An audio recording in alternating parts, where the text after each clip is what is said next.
നമസ്കാരം. ഇന്നൊരു കിഡിലോസ്കി പടം കണ്ടു. അതിൻ്റെ റിവ്യൂ പറയാൻ വന്നതാ. പടം ഏതാണെന്നല്ലേ? ഭരതനാട്യം 2, അതായത് മോഹിനിയാട്ടം. കൺഫ്യൂസ്ഡ് ആയോ? അതായത് ഭരതനാട്യം എന്ന് പറഞ്ഞൊരു സിനിമയുടെ part 2 Mohiniyattam, Saiju കുറുപ്പിൻ്റെ.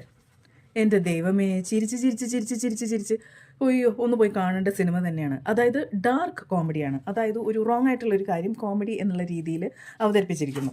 But it is so funny and so entertaining. And ഇതിൻ്റെ റിവ്യൂസൊക്കെ കണ്ടുകൊണ്ട് തന്നെയാണ് ഞാനും പോയത്. ഹൗസ്ഫുള്ളായിരുന്നു, എല്ലാവരും നല്ല ചിരിയായിരുന്നു. ഇതിൽ കൂടുതൽ ഡയലോഗ്സിലുള്ള ആക്ടിങ്ങിലുള്ള ആ ഒരു ചെറിയ നമ്പറുകളൊക്കെയാണ്. ആൻഡ് എല്ലാവരും നല്ലോണം ചെയ്തിട്ടുണ്ട്. ഒരുപാട് പേരുണ്ട് ഇതിൽ അഭിനയിക്കാൻ. എല്ലാവരും നല്ലോണം ചെയ്തിട്ടുണ്ട്.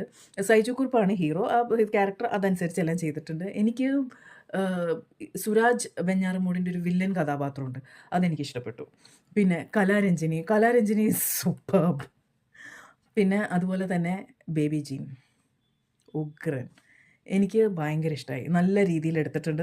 അത് ഒരുപാട് നാളുകൾക്ക് ശേഷം ചിരിക്കുകയൊക്കെ ചെയ്തു. ചിരിക്കാൻ കാര്യമായിട്ടുണ്ടായിരുന്നു. ബട്ട് ഒരു ഡാർക്ക് സംഭവമാണ് എന്നുള്ള രീതിയിലും എനിക്ക് തോന്നുന്നു എല്ലാവർക്കും പോയി കാണാവുന്ന ഒരു സിനിമയാണ്. പിന്നെ നിങ്ങൾ ഈ സിനിമ കാണാൻ പോകുമ്പോൾ അതിൻ്റെ സംഭാഷണങ്ങൾ ശ്രദ്ധിക്കണം. സംഭാഷണങ്ങളിലാണ് കൂടുതലുള്ളത്. പിന്നെ അതിൽ ഓരോരുത്തരുടെ അഭിനയവും വെരി മച്ച് ഒറിജിനാലിറ്റി. ആരും അഭിനയിക്കുകയാണെന്ന് പോലും തോന്നുന്നില്ല, അത്രയ്ക്ക് രസമാണ്. സോ നല്ലതാണ്. പിന്നെ പാട്ടുകൾ ഓക്കെ, നോ പ്രോബ്ലം. പക്ഷേ പാട്ടുകൾ നമ്മളധികം ശ്രദ്ധിക്കില്ല. പക്ഷേ കോൺസെപ്റ്റ് ഇസ് സോ ഗുഡ്.